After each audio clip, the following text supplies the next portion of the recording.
Hi, my name is Daniel Song, and this is my 2018 Tesla Model 3, built for the SEMA show in this past year's Toyo Tread Pass booth.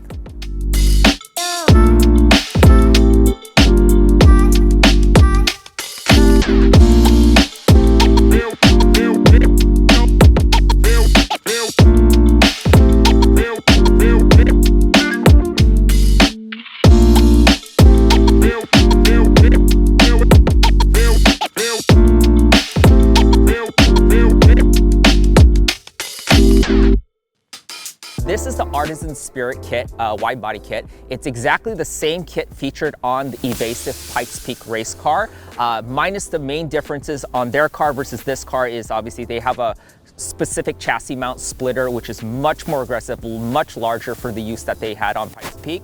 And they had a sort of a swan neck wing out the rear hatch. So those are the major differences.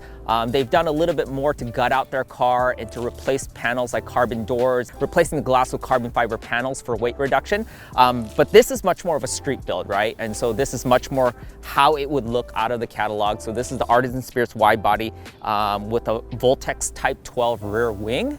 And then on RS Future's 3D end plates and chassis mounted splitter for the front end. So like any wide body kit where you're getting obviously maximum clearance, you do make cuts to the stock fender. So we trimmed up the stock fender and the fender well to make clearance on the inside. But unlike some of the other wide body kits you see out there that are using exposed hardware where you're gonna see button heads or rivets, this has no visible hardware.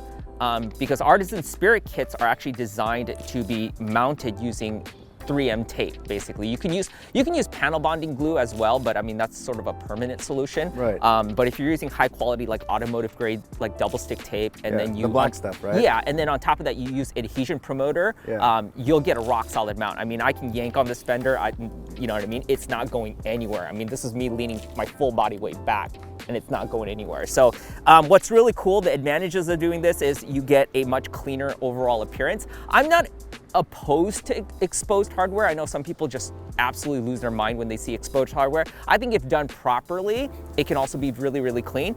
This is a brand new Voltex Type 12 wing, which was really awesome because the partnership with Evasive, obviously this whole project happened because Evasive agreed to partner with me on this build. Artisan Spirits is an exclusive company that works with Evasive. Voltex is as well. This wing arrived literally 3 days before SEMA. No way. Because they had to get these uprights absolutely correct because of the contoured angle of the trunk from the top edge as well as the lip around the back. You know, again, apparently they went through a couple different revisions. They had an early sort of prototype version that was shown on their Instagram like maybe 9 months ago.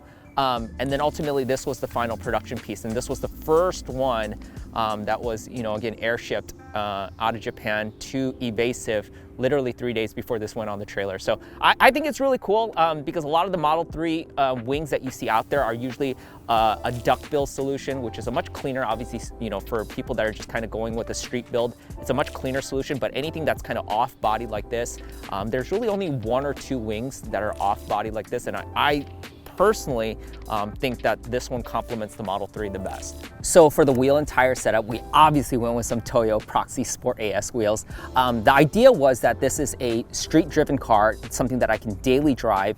And so we went with something aggressive but drivable in the rain and the dry. And so this is the tire that we chose for it. And this is the Advent GT Beyond wheels. They've had premium and standard wheels, which are generally a flatter face with a bigger lip, but the new GT Beyonds have a much more concave face, which works really, really well when you're using a one-piece wheel on a wide body setup because it still gives an illusion of a very, very aggressive wheel, which I think looks beautiful. This is a black titanium finish, which again, from far away, it looks standard like a black wheel, but if you look carefully, there's kind of these metallic like sort of flakes in it. And on top of that, behind there, we did the Brembo GT brakes with the matching blue sort of accent that you see kind of throughout the car. And then the last thing we did to kind of set off the wheels, because with black wheels, no matter how cool they look, like in videos or in photos, a lot of the details kind of get lost in black wheels. And so we kind of wanted to offset some of the details by doing this sort of what I call kind of a speed fade. It was kind of a graphic that I designed, and you'll see kind of that theme throughout the car. And it kind of gives this sort of sense of motion, directional motion in the wheel, even in a parked form. So even though at the SEMA booth, you would see it in photographs, you'd kind of get this sensation of motion kind of going through it, and we call it kind of a speed fade. And it was a great way to kind of break up the monotony of a black wheel. This cage, if well trained, you can actually pull this cage out of the car in less than 10 minutes with the help of a friend. And it's mainly because you can put the cage in, go for track days or performance driving, and then when you get home and if you need to load kids in the back, you can have this cage pulled out in about 10 or 15 minutes. These are the Sparco SPX reclinable seats. These are the lightest reclinable seats on the market. Again, it goes along with the whole theme of street drivability, daily drivability, but with performance in mind. I love the optional satin carbon backs. I mean, obviously, when you put these into a coupe, you don't get to see the backs as much as a four-door. So I think it's kind of rad that in my first four-door build, I was able to go with these raw carbon seat backs. So coming from the front, this is the front side of the Sparco SPX seats. We did Alcantara centers with the leather outsides with a contrast light gray stitching, which kind of matches obviously the overall upper portion of the cabin of the car, which has this light ash gray color. We have Sparco 4-point harnesses to run with obviously the harness reels in the back. And then the rest of the car up front is fairly clean and simple. We have a satin carbon dash cover or dash replacement. This replaces the OEM wood veneer piece. We have matching satin carbon obviously on the seats, the center dash, the console. And then Unleashed Customs did this brand new Tesla Model 3 Yoke steering wheel. This is a similar steering wheel that you'll find in the Model S and X plaid cars. We did with the satin carbon, obviously, accents here. So with this Yoke steering wheel, a lot of people say, well, Formula One drivers have a very similar setup and they're able to get away with it in hairpin turns and tough circuits. The biggest difference though is the steering ratio. So in Formula One, I mean, you could turn the steering wheel 15 to 20 degrees and you're getting a full 90-degree turn. Whereas in a standard car like this, where we've done the Yoke wheel, you would have to probably turn almost full crossover like this to do a right turn. So any 90-degree turns are, possible with the Yoke wheel, but when you go beyond 90 degrees, when you're doing a U-turn or a hairpin turn, you're gonna have to inevitably cross over, which is not the most difficult thing, but it's actually when you release that as the wheel whips around, you got to be able to time and be able to grab this, because again, if you miss, then you might be grabbing air when you're trying to actually grab the wheel. So it is, again, like I said, it's an interesting conversation piece. It's a direction that Tesla went with Model S and X. I thought it'd be cool to kind of apply that same concept here on the Model 3 build for conversation purposes. But for performance driving, I actually have a carbon 360 wheel that I would put back on the car for performance driving. So that wraps up the walk around this build. Again, a big part of this build was to try to help make EVs super cool.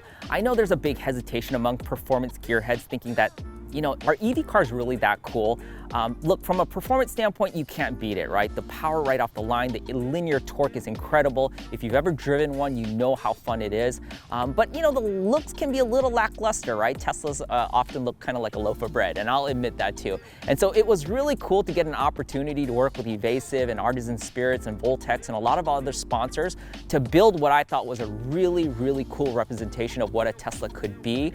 I've had so many people reach out to me on Instagram and social media that say, hey, I would have never wanted to own a Tesla, but after seeing this, I'm sort of convinced to try one out. So I think that means a lot to be able to kind of help people try out or consider new things.